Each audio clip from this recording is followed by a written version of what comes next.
inside the last minute.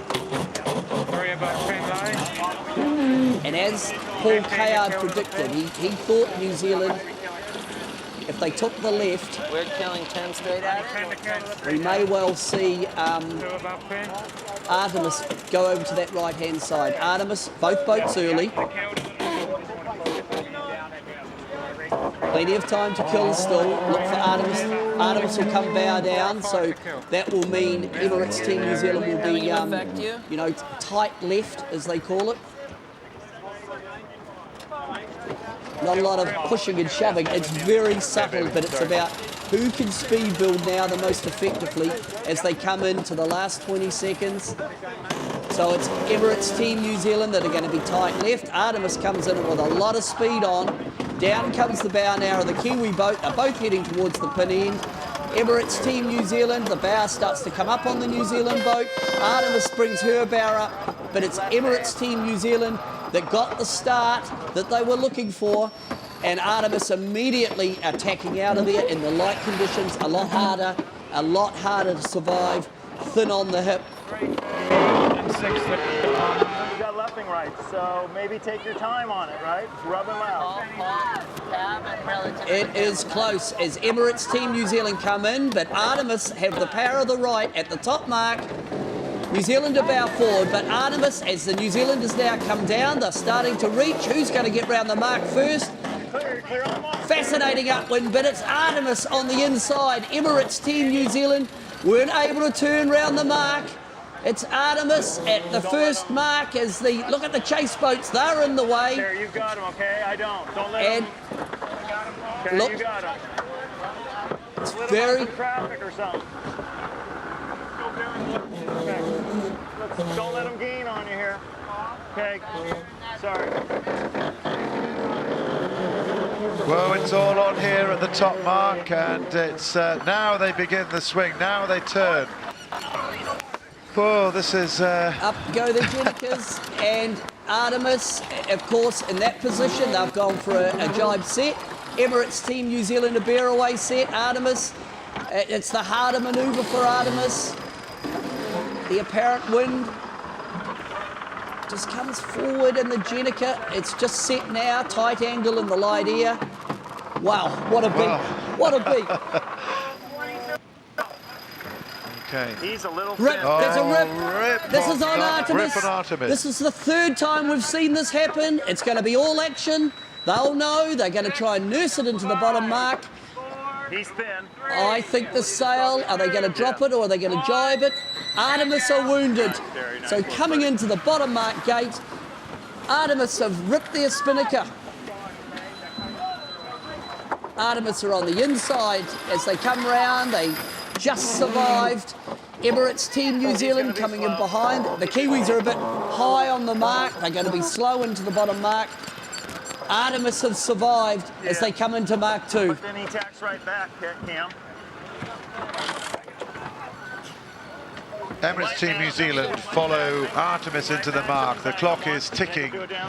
They're slow coming round that bottom mark. They closed it up, and Artemis had the problem with the spinnaker, but very late in the piece probably didn't have that much effect. Emirates Team New Zealand came round, as Paul Kayard predicted. They are spinning right round onto port tack, and as Paul Kayard did not predict, they have decided to follow suit. So it's now Emirates Team New Zealand trailing at that bottom mark on this first semi-final of the Louis Vuitton trophy. This is Artemis at the top mark for the second time. Mark 3, the run for home in this semi-final, and they have got a big, strong, healthy lead over Emirates Team New Zealand.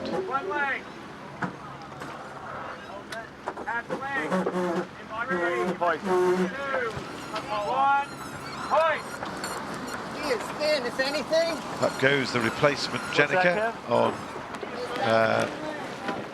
Artemis. Logoed up the same.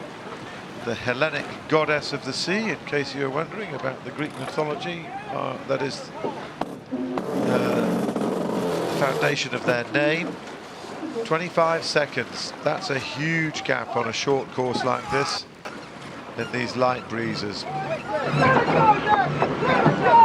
The Swedes have extended. They're going to take this point just coming through the bottom mark gate. There's about 150 metres down to the finish. Procedure with a rooted kite on a 2-race day.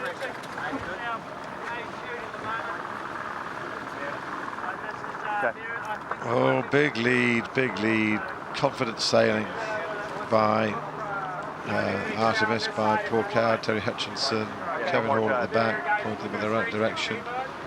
Not a blemish, not an error in the crew work. There was, well, I suppose there was that tear in the kite, but it wasn't one that had any effect on proceedings. So we're closing in now on the finish of the first semi-final of the Louis Vuitton Trophy in La Maddalena, and it's going to be ARTEMIS showing a clean pair of heels, or a clean sim, whatever you like, to Solid work, Phil Emirates Team New Zealand. ARTEMIS comes down to the line to win the first race of the semi-finals of the Louis Vuitton Trophy here in La Maddalena. They got the advantage at the top mark. They had the right hand at the top mark, jibe set, got into the shift on the downwind. Small blemish at the bottom mark, but Martin, it's really been a well-constructed race by ARTEMIS. Can't argue with that. It was cool, calm and calculated, and I think you'd agree with that too, Peter Rush. I would. I mean, a very nice display and a pretty powerful display of sailing, with that top mark muscling their way in to leeward of Emirates Team New Zealand, holding them out from the mark and then turning downwind. And the crew executed everything perfectly, I think. That jibe set at the top coming out of that luffing match, that's not an easy move, but that was maybe the race-winning move. It was a pretty impressive display of sail control, getting that Jenniker up so well. Emirates Team New Zealand across the line now, they'll be a little disappointed. And Peter, I think I heard you say earlier, they've lost a couple on the trot now to ARTEMIS, and they'll need to do something different. They're in a must-win position coming into this next race. They have to win or else they're out. Our plan was, Plan A was the Team New Zealand start, which was tight to leeward, going out towards the left. Plan B was thin to windward and rolling out on port tack, taking advantage of the bias.